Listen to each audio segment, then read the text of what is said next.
สบายดีทุกท่านพวกเราจากทีมงาน mobiletalk.tv มื้อนี้พวกเราก็มี Moto 360เนาะจะมาแกะกล่องให้ท่านเบิ่งว่าทางในนี่มีหยังแหน่แล้วเราจะมาสาธิตให้เบิ่งนำว่าเห็นหลายคนถามมาเนาะว่ามันสามารถใช้กันกับสมาร์ตโฟนรุ่นอื่นได้บ่หรือว่าต้องรุ่นใดรุ่นหนึ่งบ่เดี๋ยวคำตอบมันก็คือแม่นเราสามารถใช้ได้กันกับสมาร์ตโฟนรุ่นอื่นหลายๆรุ่นที่ขอแต่ว่าเป็นระบบปฏิบัติการ Android แล้วก็จะต้องอยู่ในนี้เนาะมันจะเขียนบอกเห็นบ่ในนี้เนาะ มันบอกว่า work with Android version ตัวที่เป็น 4.3 ขึ้นไปเนาะฉะนั้นแล้วแม่นเอาง่ายๆก็คือแม่นโทรศัพท์ตัวใดที่เป็นระบบปฏิบัติการ Android 4.3 ขึ้นไปแม่นสามารถใช้งานกับพวกAndroid Wear หรือว่า Smart Watch รุ่นต่างๆได้เนาะฉะนั้นแล้วเพื่อบ่เป็นการเสียเวลาเราจะมาเข้าไปเบิ่งทางในกล่องนี่เรามาเบิ่งภายนอกกันก่อนเนาะว่ามีหยังแหน่ก็คืออยู่นี่จะเขียนเป็นภาษาต่างๆประมาณนั้น แล้วตัวนี้สภาพกล่องก็คือมันจะนี่เป็นคล้ายๆมีแนวหูหิ้วประมาณนี้ประมาณนี้แหละก็คือแม่นสภาพกล่องโดยรวมก็คือแม่นคือกล่อง DVD แผ่น DVD หั้นแหละทำนองนั้นแหละฉะนั้นภายนอกก็บ่มีหยังมีแต่ตัวทางอยู่บนก้นมันเนาะตัวนี้ก็จะเขียนบอกคล้ายๆบอกว่าตัวที่เราซื้อมานี่ก็จะเป็นตัวสีดำเนาะสายแขนมันแล้วก็บอนหน้าปัดมันจะเป็นสีดำแล้วตัวอยู่ในนี้มันจะเขียนบอกเลยว่าจะมีตัวเครื่องเนาะ Moto 360มีแนวชาร์จมันอย่างประมาณนั้น วันนี้เรามาเริ่มแกะกล่องเบิ่งทางในกันเลยเนาะว่ามันมีหยังแหน่เนาะก็คือเวลาที่เราแกะออกมาทำอิฐเนาะเราจะเห็นได้ว่าตัวนี้มีตัวเครื่องเนาะและเห็นที่เขาเจ้าเว้ากันก็คือแม่นเห็นได้ว่าความใส่ใจในรายละเอียดในการผลิตภัณฑ์ตัวนี้ก็คือแม่นตัวนี้มันจะมีเป็นคล้ายเป็นคือโฟมอย่างๆดอกคล้ายๆประมาณกันบ่ให้หน้าจอตัวนี้น่ะมันขูดใส่กล่องเวลาที่มีการขนส่งประมาณนั้นก็คือว่าเห็นได้ว่ามีความเอาใจใส่เนาะในเรื่องของตัวกล่องแล้วตัวนี้ตัวโม้งเนาะนะ ตัวประมาณนี้แหละโมงเดียวเรามาเบิ่งกันท้ายเรามาเบิ่งก่อนทางในนี่มันมีหยังแหน่ก็คืออยู่กั้มขวามือนี่ตัวนี้จะเป็นคล้ายๆกับจะว่าเป็นด็อกกิ้งในอันเวลาเอาโมงมาวางซินี่เพื่อเป็นตัวชาร์จมันนะจ๊ะมันจะบ่มีเป็นคือแบบอิหยังมาหนีบคือของรุ่นอื่นนะแต่ว่าตัวนี้เอาโมงมาวางใส่มันก็สามารถชาร์จได้เลยเดี๋ยวเราจะมาสาธิตกันภายหลังแล้วกันตัวต่อมาเนาะตัวนี้ก็จะเป็นคือสายปกติของ Android ทั่วๆไปนี่แหละก็คือเห็นบ่ตัวนี้จะเป็น Micro USB เนาะแต่หัวตัวนี้ก็จะเป็นแนวปลั๊กเสียบธรรมดาทั่วไปหั่นล่ะก็คือก็คือเครื่องตัวนี้นี่แม่นสร้างมาจากอเมริกาแต่ว่าตัวอะแดปเตอร์ตัวนี้สามารถใส่ไฟกับบ้านเราได้ปกติบ่มีปัญหาหยังแล้วมาเบิ่งตัวข้างในอีกตัวนี้ก็จะเป็นคู่มือเนาะคู่มือคล้ายๆประมาณนี่อันนี้เป็นปุ่มเปิดเครื่องมันอย่างประมาณนั้นแหละ ประมาณนี้คล้ายๆหลักการในการคอนเน็กระหว่างของ Moto กับโทรศัพท์ของเราอันนี้ก็จะเป็นรายละเอียดต่างๆเนาะก็คือแม่นเท่านี้แหละเนาะก็คือจะมีกล่องมีนี่ประมาณนี้ทั้งเบิดวันนี้เราเก็บก่อนเนาะเข้ามาเบิ่งตัวเครื่องกันเลยเนาะว่าตัวเครื่องนี่เป็นจังไดบางคนเห็นกันเนาะว่ามันใหญ่โพดบ่มันหนาโพดบ่หรือมันเป็นจังไดเนาะ อันนี้เวลาเราแก้ขึ้นมาก็จะเป็นปองๆธรรมดานี่แหละก็จะมีอันนี้เป็นคือคล้ายๆพวกนวมไผไปซื้อหมูก็จะเห็นดอกเรื่อยๆดอกเป็นพวกนั้นคือตัวนี้เนาะเป็นตัวเครื่องของ Moto 360ตัวนี้ซูมใกล้ๆเป็นประมาณนี้มันจะมีสีคล้ายๆเป็นสีเงินแล้วก็สีดำตัวเขาสร้างมานี่จะเป็นสีดำประมาณนี้อาจจะสงสัยว่ามันหน้าจอมันใหญ่ส่ำใดเรามีตัวเปรียบเทียบอันนี้เป็นฝาน้ำดื่มจินตนาการว่าฝาน้ำดื่มกับหน้าปัดหมูมันเป็นประมาณนี้เห็นบ่มันใหญ่ความหนานี่สามารถเบิ่งได้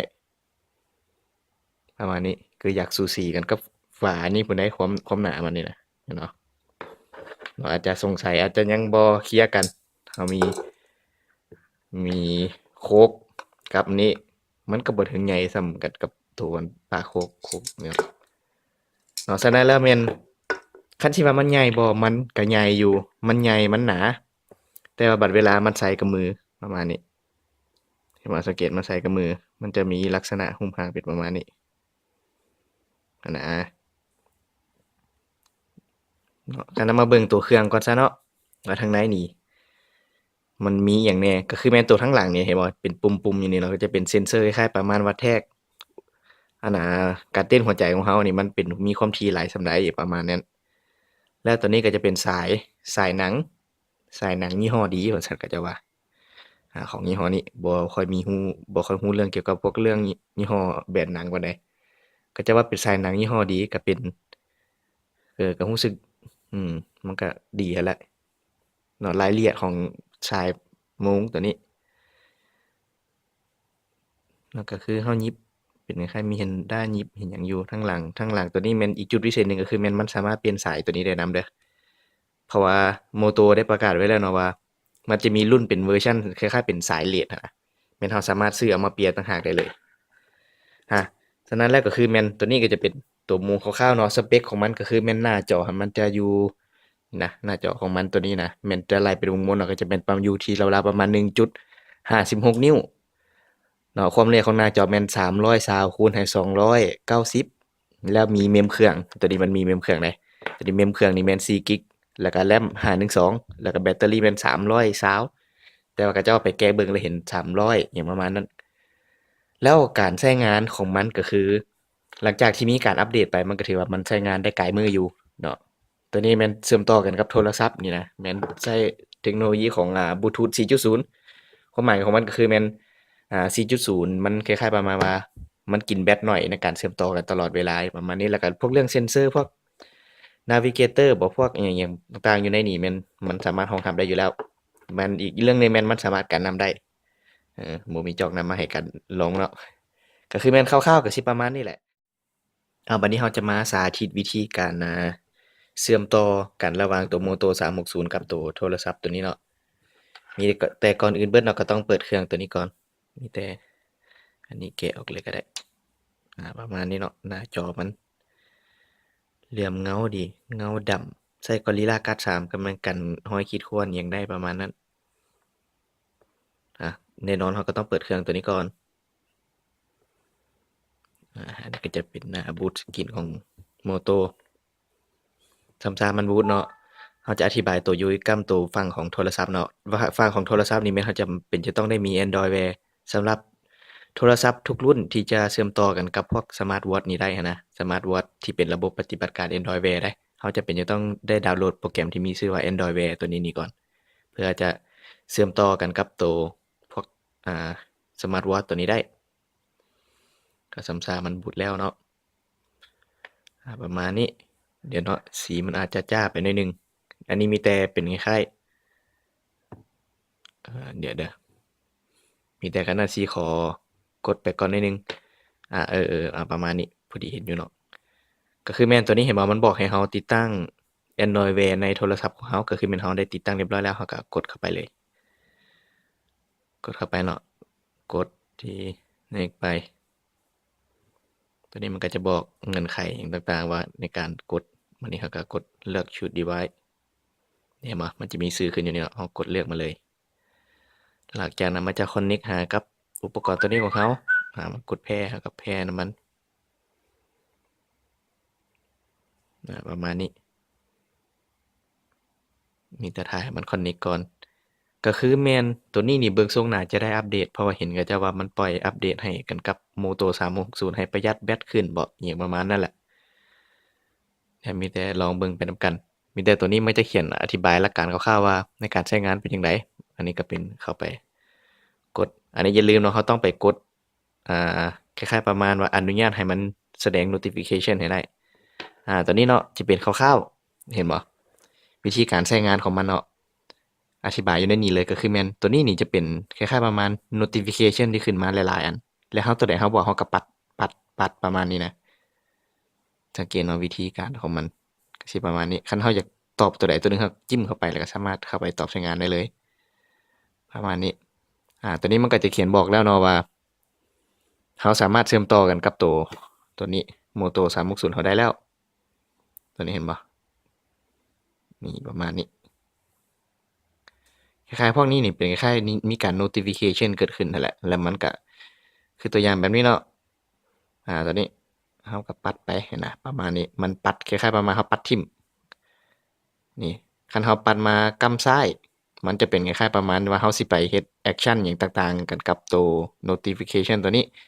เดี๋ยวเอาไปเทียละส่วนเดี๋ยวสับสนกันเนาะก็คือแม่นตัวนี้มันก็จะมีสามารถ เซตอ่า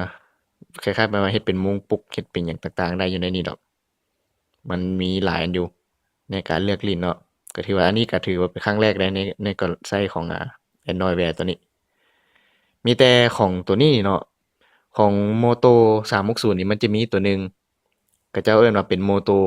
Connect ตัวนี้แหละนี่นะที่กำลังเปิดขึ้นมานี่แหละก็คือแม่นตัวนี้มันสามารถใช้เป็นคล้ายๆประมาณเราสามารถคอนฟิกหรือว่าปรับแต่งหน้าปัดของ Moto 360เราได้ก็คือแม่นเห็นบ่เดี๋ยวนี้มันเป็นแบบนี้แม่นบ่เราสามารถแต่งหน้าตาให้มันดูดีขึ้นได้ประมาณนั้นนี่นะเสียงมันจะจ้าหน่อยนึงเนาะ เรามาลองไปกันก่อน เอาเทื่อละฝั่งเริ่มสับสนตอนนี้เนาะมันจะมีการคอนเน็กเข้าโพรไฟล์ของเราอย่างต่างๆ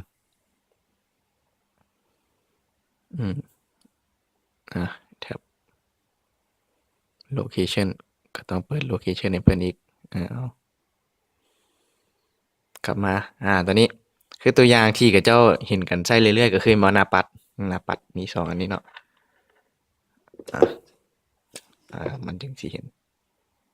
บ่เอาเทื่อนี้เฮ็ดจั่งใดบ่ประมาณนั้นมา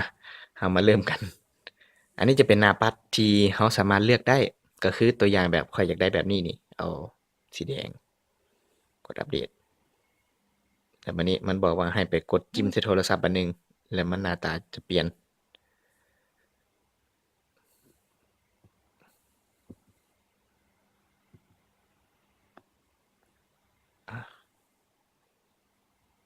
เดี๋ยวกดตัวนี้แล้วกด Customize เรามาลองมือตัวนี้เบิ่งดู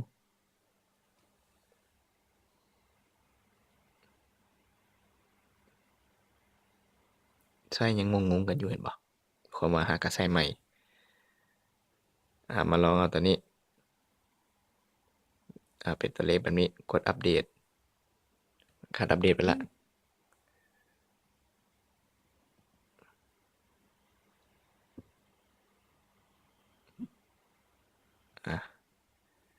เปลี่ยนอยู่นี่ก็ได้